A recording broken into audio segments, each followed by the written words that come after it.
এই পর্যন্ত টোটাল আমি জয়েন করছি 24 দিন, 296 আসামি গ্রেপ্তার করতে সক্ষম হয়েছি আমি।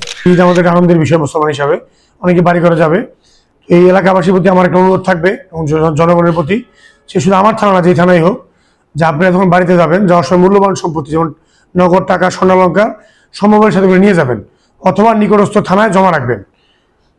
এটা অবশ্যই করার চেষ্টা করবেন। এর পাশাপাশি যারা বিভিন্ন ফ্যাক্টরি বা বাসাবাড়ি মালিক আছেন, যেহেতু আপনারা জানেন ঈদের সময় লোকজন কম থাকে বা বাড়ি ভাড়াটিয়া থাকে না, সেই ক্ষেত্রে আপনারা বাড়িতে যে নিরাপত্তা প্রহরী, এটা একটু জোরদার করবেন এবং ইনশিওর করবেন নিরাপত্তা প্রহরী আছে কিনা।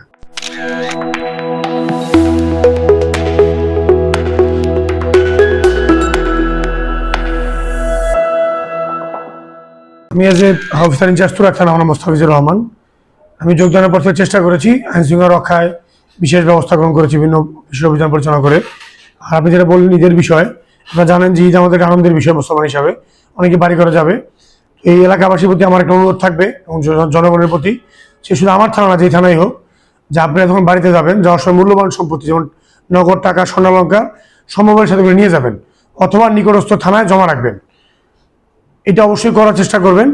এর পাশাপাশি যারা বিভিন্ন ফ্যাক্টরি বা বাসাবাড়ি মালিক আছেন, যেহেতু আপনারা জানেন ঈদের সময় লোকজন কম থাকে বা বাড়ি ভাড়াটিয়া থাকে না, সেই ক্ষেত্রে আপনারা বাড়িতে যে নিরাপত্তা প্রহরী, এটা একটু জোরদার করবেন এবং ইনশিওর করবেন নিরাপত্তা প্রহরী আছে কিনা।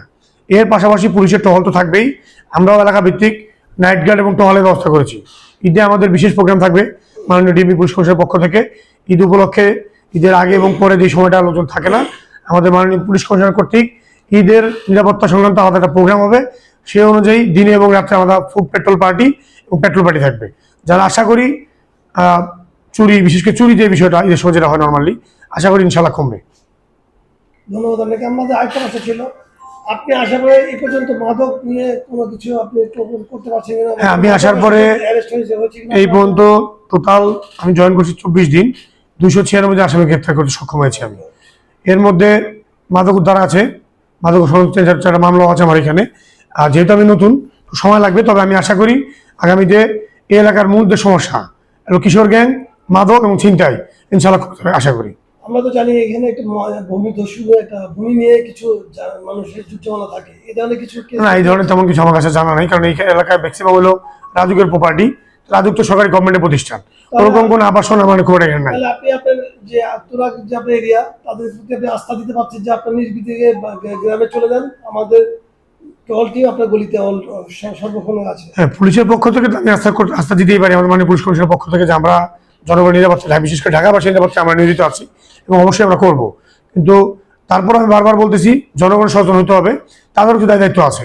একটা লোক যখন যাওয়ার সময় তার মূল্যবান জিনিস, বারবার বলতেছি আমরা, স্বর্ণালঙ্কার, নগদ টাকা, এটা যদি সাথে করে নিয়ে যায় অথবা নিকটস্থ কোনো আত্মীয় স্বজন যারা ঢাকা থাকবে তার বাসায় রেখে যায় অথবা পুলিশের কাছে রেখে যায়, এটা আমার পরামর্শ। আর তারা নিজের বাসার সিকিউরিটি সেফটি, সিসি ক্যামেরা ঠিক আছে কিনা, সচল আছে কিনা, এগুলো দেখার দায়িত্ব আছে। আশা করি ঠিকভাবে সহজ করতে পারবেন ইনশাআল্লাহ। শেষ প্রশ্ন ছিল, আপনি এই পর্যন্ত কোনো মানে মালামাল আপনাদের হেফাজতে দিয়ে গেছে কোন এলাকার লোকজন?